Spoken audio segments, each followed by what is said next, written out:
हम अध्ययन कर रहे हैं नाभिकीय भौतिक की। इसके अंतर्गत आज हम पढ़ेंगे नाभिक का आकार एवं घनत्व। नाभिक का आकार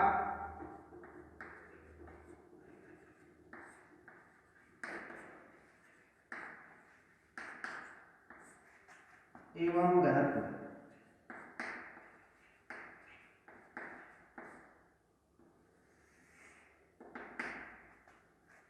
रदरफोर्ड ने अपने अल्फा कण प्रकीर्णन प्रयोग के आधार पर नाभिक के आकार का आकलन किया।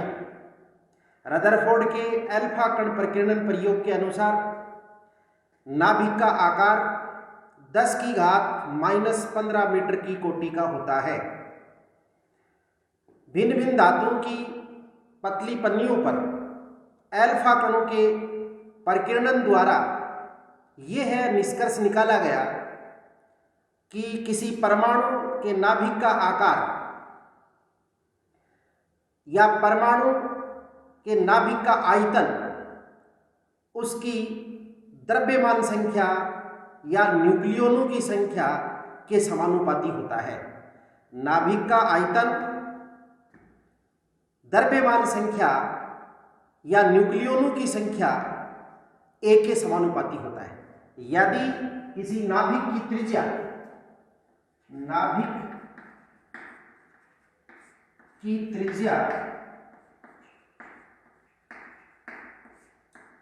r हो तो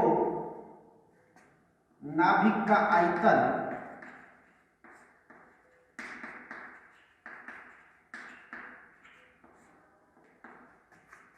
चार बटा 3 पाई r³ होता है। नाभिक का आयतन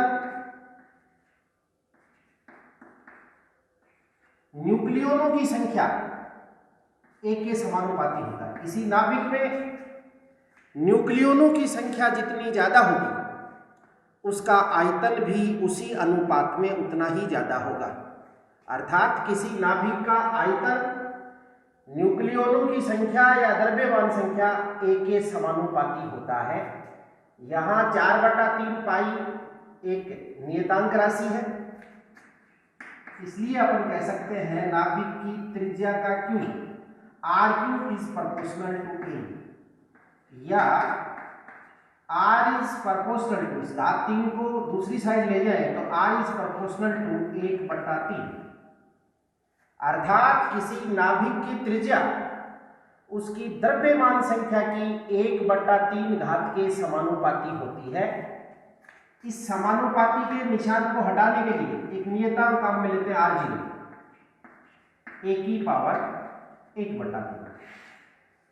इस नियतांक r0 का मान, यहां r0 एक नियतांक है,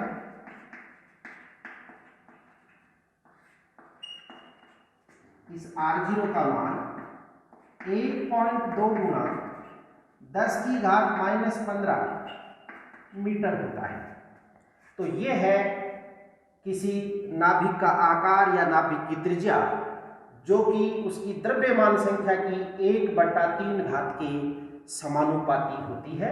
अर्थात r is proportional to a की पावर 1/3 या r is equal to r0 a की पावर 1/3, या r0 एक नियतांक है जिसका मान 1.2 गुना 10 की घात -15 मीटर होता है। नाभिक का घनत्व, नाभिक का घनत्व, क्योंकि घनत्व होता है द्रव्यमान बटा आयतन।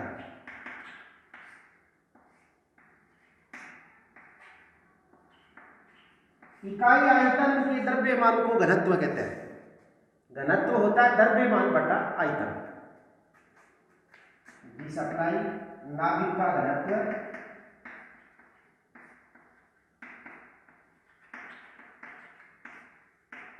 नाभिक का द्रव्यमान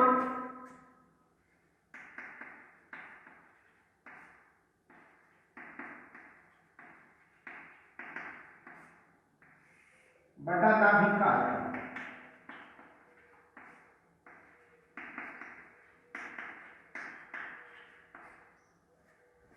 क्योंकि नाभिक में दो प्रकार के मूल अभिविकर्ण होते हैं, न्यूट्रॉन व प्रोटॉन। न्यूट्रॉन व प्रोटॉन का द्रव्यमान लगभग समान होता है। प्रत्येक नाभिकीय कण का द्रव्यमान, प्रत्येक नाभिकीय कण, न्यूक्लियन नाभिकीय कण का द्रव्यमान 1.67 गुणा 10 की घात -27 kg होता है लगभग। प्रत्येक न्यूक्लियन का द्रव्यमान लगभग 1.67 गुणा 10 की घात -27 kg होता है। नाभिक में न्यूक्लियनों की संख्या, नाभिक में न्यूक्लियनों की संख्या, न्यूक्लियनों की संख्या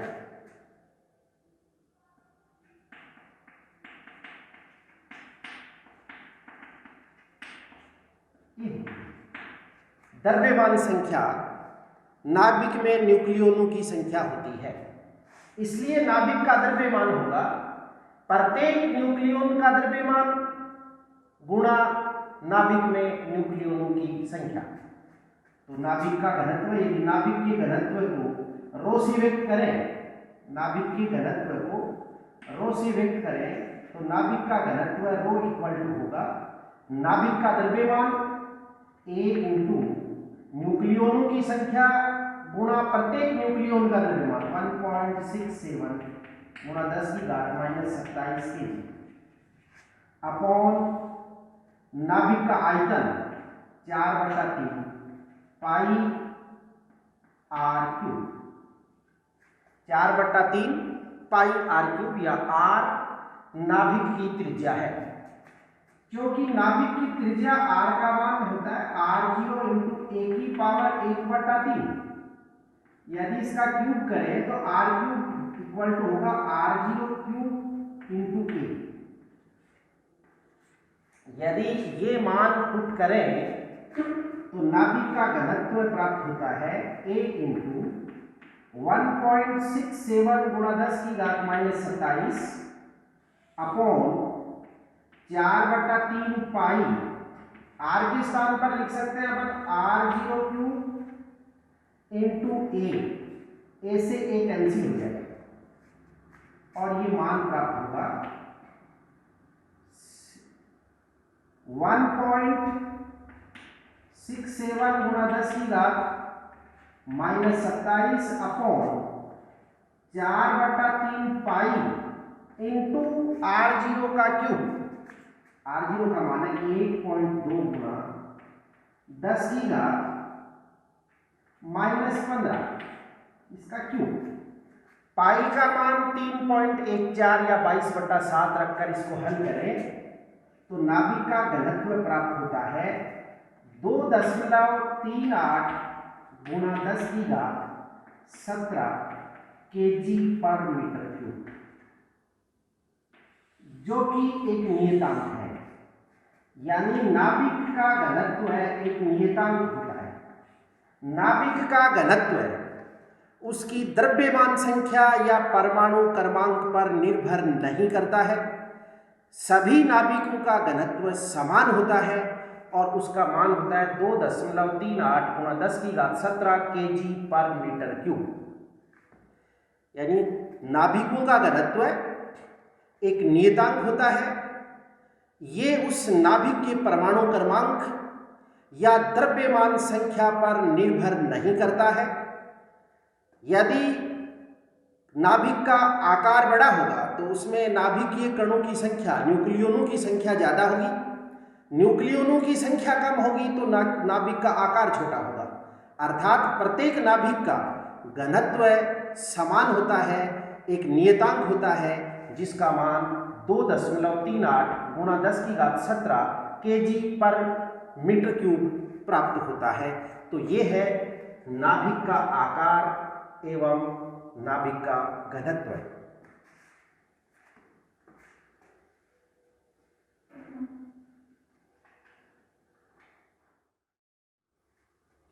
अब हम पढ़ेंगे द्रव्यमान तथा ऊर्जा का पारस्परिक रूपांतरण या आइंस्टीन का द्रव्यमान ऊर्जा संबंध। द्रव्यमान तथा ऊर्जा का पारस्परिक रूपांतरण या आइंस्टीन का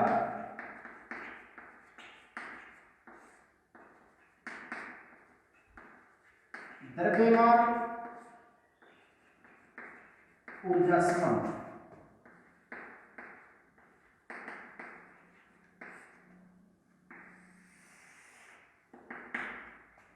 आइंस्टीन के आपेक्षिकता के विशिष्ट सिद्धांत के पूर्व आइंस्टीन के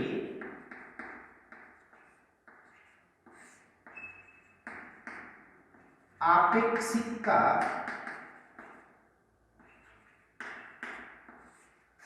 के विशिष्ट सिद्धांत के पूर्व विशिष्ट सिद्धांत के पूर्व द्रव्यमान तथा ऊर्जा दोनों को स्वतंत्र भौतिक राशियां माना जाता था। द्रव्यमान ऊर्जा संरक्षण सिद्धांत तथा ऊर्जा संरक्षण सिद्धांत दोनों स्वतंत्र नियम थे, परंतु आइंस्टीन ने अपने आपेक्षिकता सिद्धांत से यह सिद्ध किया कि द्रव्यमान व ऊर्जा संरक्षण सिद्धांत स्वतंत्र नहीं है। द्रव्यमान को ऊर्जा में एवं ऊर्जा को द्रव्यमान में परिवर्तित किया जा सकता है, अर्थात दोनों संरक्षण सिद्धांतों का एकीकरण करके द्रव्यमान ऊर्जा संरक्षण सिद्धांत प्रतिपादित किया। इसके अनुसार ब्रह्मांड में द्रव्यमान व ऊर्जा का कुल भंडार संरक्षित है। यदि द्रव्यमान में कमी आती है तो उसके तुल्य ऊर्जा उत्पन्न हो जाती है, जैसा कि नाभिकीय विखंडन व नाभिकीय संलयन अभिक्रियाओं में होता है, तथा ब्रह्मांड में कि कुल ऊर्जा में कमी आती है तो उसके तुल्य द्रव्यमान की उत्पत्ति होती है, जैसा कि युग्म उत्पादन अभिक्रियाओं में होता है। अर्थात ब्रह्मांड में द्रव्यमान व ऊर्जा का कुल योग संरक्षित रहता है, न कि अकेला द्रव्यमान संरक्षण सिद्धांत एवं अकेला ऊर्जा संरक्षण सिद्धांत स्वतंत्र रूप से लागू हों। अर्थात ऊर्जा को द्रव्यमान में व द्रव्यमान को ऊर्जा में परिवर्तित किया जा सकता है। यह है आइंस्टीन का द्रव्यमान ऊर्जा संबंध। यदि इस सिद्धांत के अनुसार डेल्टा एम द्रव्यमान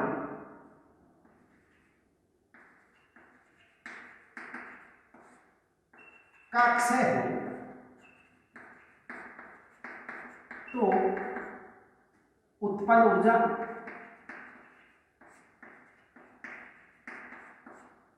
delta E equal to delta M गुणा सी स्क्वायर होती है। इसे आइंस्टीन का द्रव्यमान ऊर्जा संबंध कहते हैं। यहां सी प्रकाश की चाल है, प्रकाश की चाल है।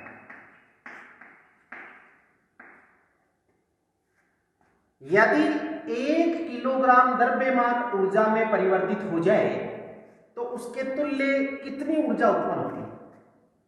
Delta M is equal to 1 kg हो तो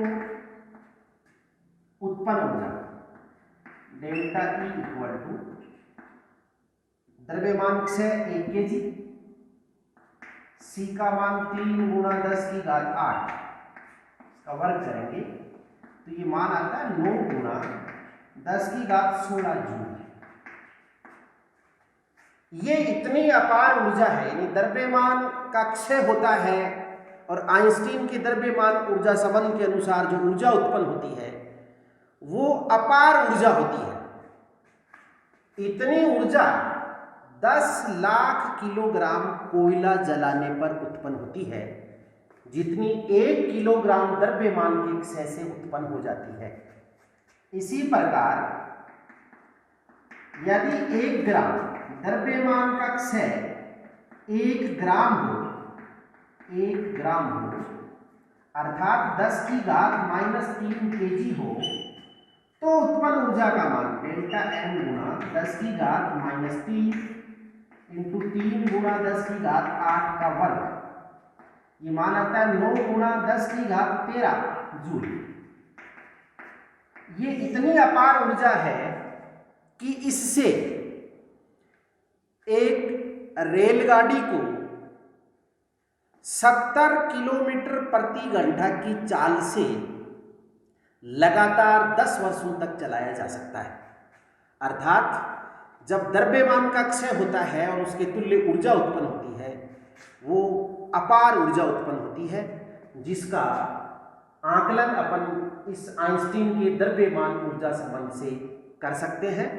एक बार पुनः समझ ले, आइंस्टीन के आपेक्षिकता के विशिष्ट सिद्धांत से पूर्व द्रव्यमान तथा ऊर्जा दोनों स्वतंत्र रूप से संरक्षित भौतिक राशियां मानी जाती थी। अर्थात उससे पहले ये मान्यता थी कि ब्रह्मांड का कुल द्रव्यमान संरक्षित है तथा ब्रह्मांड की कुल ऊर्जा भी संरक्षित है। ऊर्जा को न तो उत्पन्न किया जा सकता न नष्ट किया जा सकता, उसको एक रूप से दूसरे रूप में परिवर्तित किया जा सकता है। परंतु आइंस्टीन ने अपने आपेक्षिकता के विशिष्ट सिद्धांत से यह निष्कर्ष निकाला कि द्रव्यमान एवं ऊर्जा संरक्षण सिद्धांत स्वतंत्र रूप से सत्य नहीं हो सकते। द्रव्यमान को ऊर्जा में एवं ऊर्जा को द्रव्यमान में परिवर्तित किया जा सकता है। अर्थात द्रव्यमान ऊर्जा संरक्षण सिद्धांत एवं ऊर्जा संरक्षण सिद्धांत, इन दोनों का एकीकरण आवश्यक है। और इनका एकीकृत नियम यह है कि ब्रह्मांड में द्रव्यमान एवं ऊर्जा का कुल भंडार संरक्षित है। अर्थात द्रव्यमान में कमी आती है तो उसके तुल्य ऊर्जा उत्पन्न हो जाती है, जैसा कि नाभिकीय विखंडन और नाभिकीय सलन अभिक्रियाओं में होता है। तथा ब्रह्मांड की कुल ऊर्जा में कमी होती है तो उसके तुल्य द्रव्यमान की उत्पत्ति होती है, जैसा कि युग्म उत्पादन अभिक्रियाओं में होता है। अर्थात आइंस्टीन ने अपने आपेक्षिकता के विशिष्ट सिद्धांत से यह प्रतिपादित किया कि द्रव्यमान को ऊर्जा में एवं ऊर्जा को द्रव्यमान में परिवर्तित किया जा सकता है। यदि डेल्टा m द्रव्यमान का क्षय होता है तो उसके तुल्य उत्पन्न ऊर्जा का मान डेल्टा E बराबर डेल्टा m इंटू सी स्क्वायर होता है, या c प्रकाश की चाल है। इससे द्रव्यमान के क्षय से उत्पन्न होने वाली ऊर्जा का आकलन किया जा सकता है। तो यह है द्रव्यमान और ऊर्जा का पारस्परिक रूपांतरण या आइंस्टीन का द्रव्यमान ऊर्जा संबंध, अर्थात डेल्टा E बराबर डेल्टा m इंटू सी square.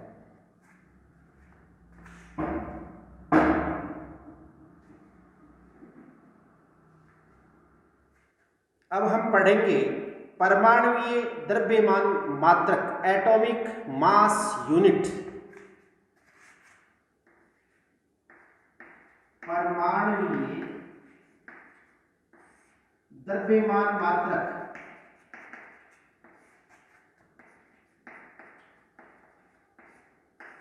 Atomic mass unit AMU।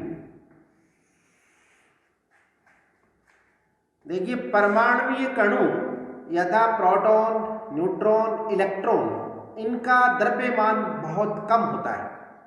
इसे किलोग्राम मात्रक में व्यक्त करना ज़्यादा सुविधाजनक नहीं होता।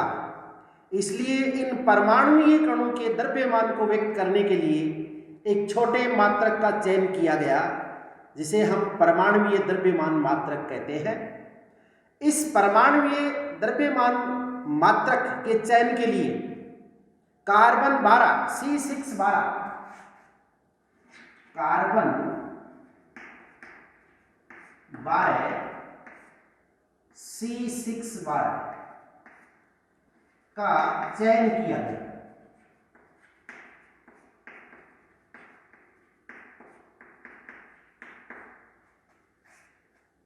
परमाणुीय द्रव्यमान मात्रक को परिभाषित करने के लिए कार्बन 12 C612 का चयन किया गया और कार्बन 12 के एक परमाणु के द्रव्यमान के 12वें भाग को 1 AMU माना गया।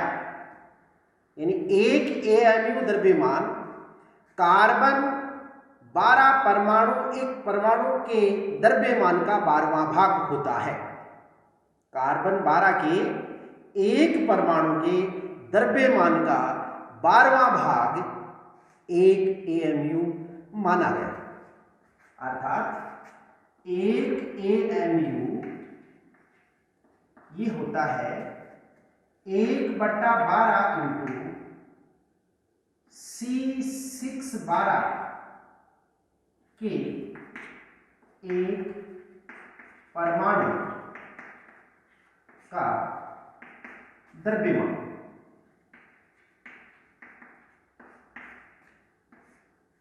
एक AMU बराबर कार्बन 12 के एक परमाणु के द्रव्यमान का 12वां भाग, अर्थात 1/12 इंटू C612 के एक परमाणु का द्रव्यमान।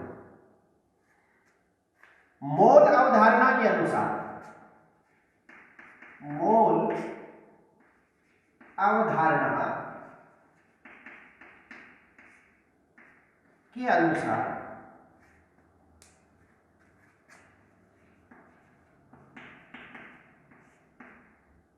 बारह ग्राम इसकी द्रव्यमान संख्या, कार्बन 12 की जो द्रव्यमान संख्या है उसके बराबर ग्राम में मात्रा ली जाए तो उसमें कार्बन 12 के परमाणु की संख्या एवोगैड्रो संख्या के बराबर होती है। 12 ग्राम C612 में परमाणु की संख्या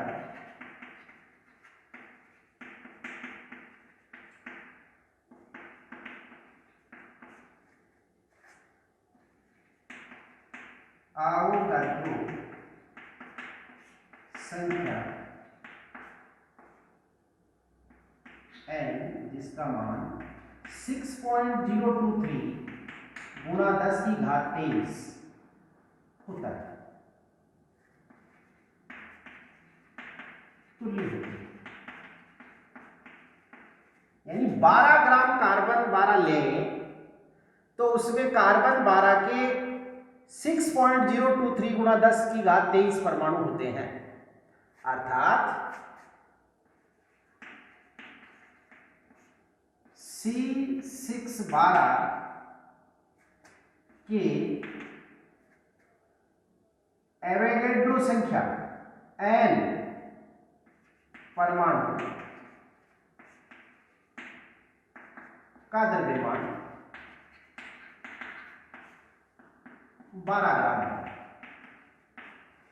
तो C612 के एक परमाणु का द्रव्यमान क्या होगा? 12/n, या n एवोगैड्रो संख्या है। एक परमाणु का द्रव्यमान 12/n ग्राम होता है। कार्बन 12 के एक परमाणु का द्रव्यमान 12/n ग्राम होता है। यहां n एवोगैड्रो संख्या है जिसका मान 6.023 गुणा 10⁻23 होता है। यदि ये मान इस फॉर्मूले में पुट कर दें तो 1 AMU का मान 1 AMU equal to 1/12 into 12/n gram. ये 12 से 12 कैंसिल हो जाएगा, 1/n ग्राम और इनका मान पुट कर दें इसमें। 1 AMU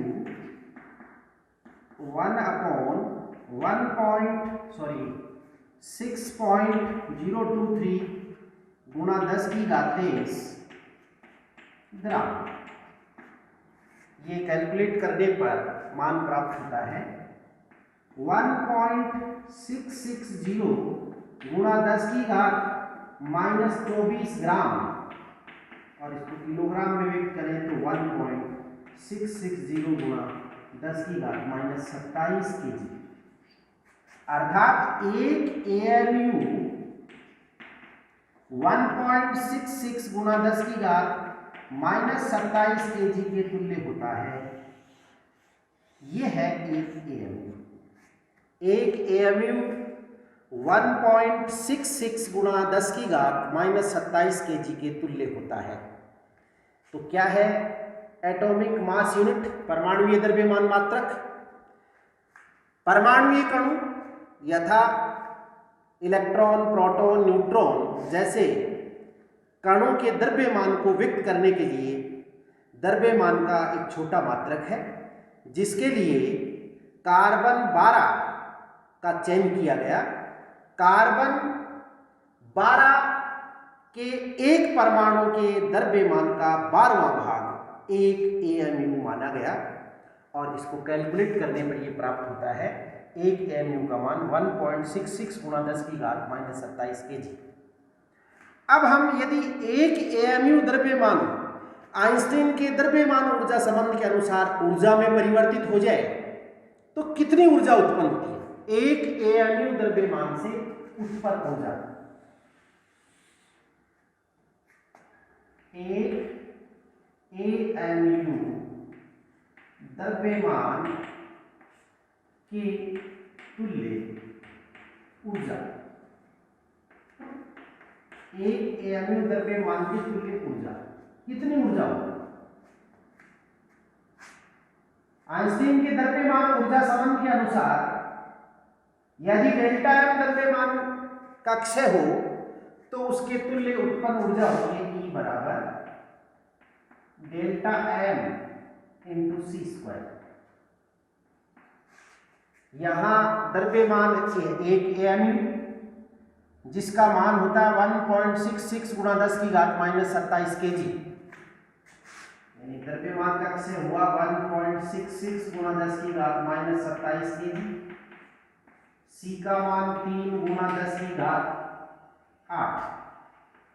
इसका वर्ग, तो ये मान आता है 1.66 इंटू 3 इंटू 10⁻27 और ये 10⁻16, 3 का वर्ग 9 और 10⁸ का वर्ग 16 और 10⁻27, तो 27 में से 16 कम करें अपन तो ये मान बचता है 10⁻11 जूल। कितनी ऊर्जा उत्पन्न? यदि इसको इलेक्ट्रॉन वोल्ट में व्यक्त करें तो 1.66 गुणा 9 गुणा 10⁻11 है, क्योंकि 1 जूल बराबर होता है 1/1.6 गुणा 10⁻19 इलेक्ट्रॉन वोल्ट, या 1 इलेक्ट्रॉन वोल्ट बराबर होता है 1.6 गुणा 10⁻19 जूल, यानी 1.6 गुणा 10⁻19 से डिवाइड कर दें इसको तो ये मात्र हो जाएगा इलेक्ट्रॉन वोल्ट। इसको हल करने पर ये मान प्राप्त होता है